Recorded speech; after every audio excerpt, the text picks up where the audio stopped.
Darnay says nobody speaks on Lance's intelligence.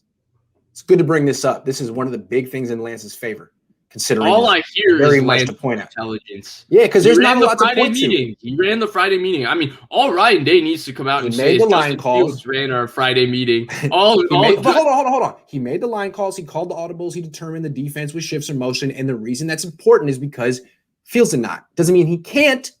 He just didn't. That's the way they do things at Ohio State. I've also seen stuff at NDSU where the center is pointing out the mic and making the line calls. Like people have posted stuff like that. And the other thing is true that he has motions.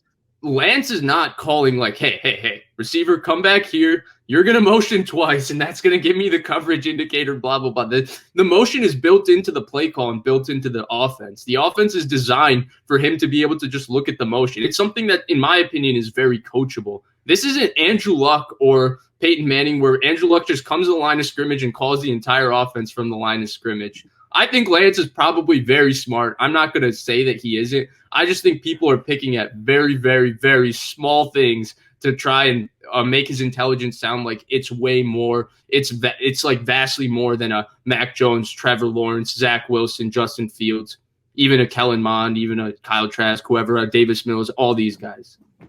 See, to me, what I hear is a Justin Fields fan bristling at something that could potentially put Trey Lance ahead of Justin Fields. That's the way I hear it.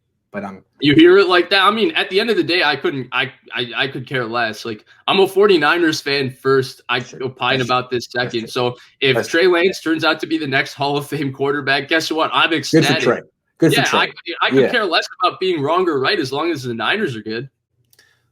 Ominous 24 said, is it a sure thing that no matter who the Niners pick at 3, Kyle and John will say that player was the top player in their draft board? Yes, absolutely. Absolutely. This is something Grant and I joke about all the time. And John Lynch sells it so well. You know, we love CeeDee Lamb, but Brandon Ayuk was right there with him. You know, Nick Bosa, Quinton Williams. Hey, we got 2 of the 3 best players on our draft board. And he openly admits Garrett, Thomas, Foster. Those were our 3 best players. You know, Mike McGlinchey, Sony Michel, Derwin James. Those were 3 of the most impressive players we interviewed at the Combine and all that. He just openly gives you extra information that he probably shouldn't about other players and other players that were drafted. That just makes it look even worse 2 years down the road if the player doesn't work out.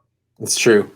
Saying that they would have taken Reuben Foster number 3 if Solomon Thomas wasn't there. You need to say that. John, don't do that anymore. He volunteers it. Yeah, right? Don't do that. Yeah. You can say we're very happy we drafted Brandon Ayuk. We had Brandon Ayuk right there with CeeDee Lamb.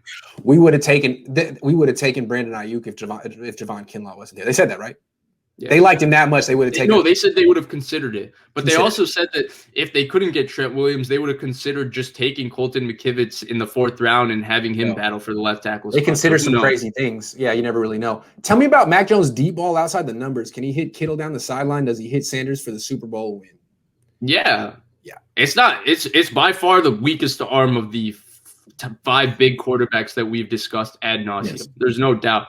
But it's not like I would say it's a way better deep ball than Jimmy and a stronger arm than Jimmy.